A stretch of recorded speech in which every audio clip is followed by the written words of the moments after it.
واده په ورځ چې کله جنج ورسېد نو جینۍ مکمل انکار وکړو چې دې لږ سره زه واده نه کوم او وروسته زندګي به زما څنګه یار. دا واقعه په انډیا کې راغله که تاسو واورېده نو تاسو به هم ډېر زیات حیران شئ که نه چې کله جنج لاړ شي او جنج چې دی نو د ناوې کور ته ورسي او بیا د هغه نه پس چې دی نو 9 ګنټې دغه ناوې ته چې دی نو منت کوي چې ته چې دی نو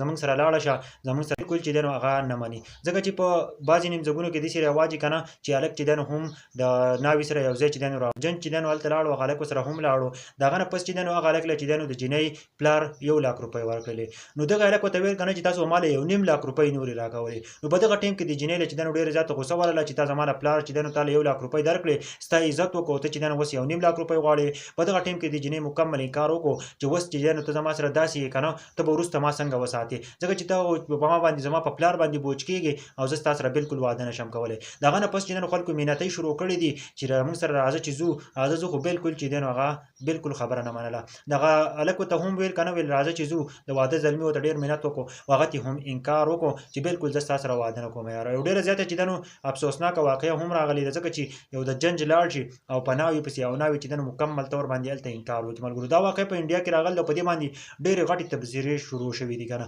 ځکه که نه بالکل داسې نه ده پکار لکه نن سبا وخت که تاسو وګورئ که نه نن سبا وخت کې داسې دی که نه چې د ودونو او کوژدنې دومره ګرانې کړي دي چې تاسو سوچ هم نشئ کولی. نو بالکل چې دی نو داسې نه دي پکار ودونه او کوژدنې چې دی نو دومره ګرانول نه دي پکار چې د هغه د وجې نه چې دی نو یو کس کوژدن نشي کولی یو کس واده نشي کولی هغه مجبوره کېږي. ګوره که تاسو وګورئ نن سبا سونه چې دی نو ډېره زیاته ګرانه ده 4-5 लाख रुपۍ باندې چې دی نو یوه توله ده نن سبا څوک سونه هم نشي کولی.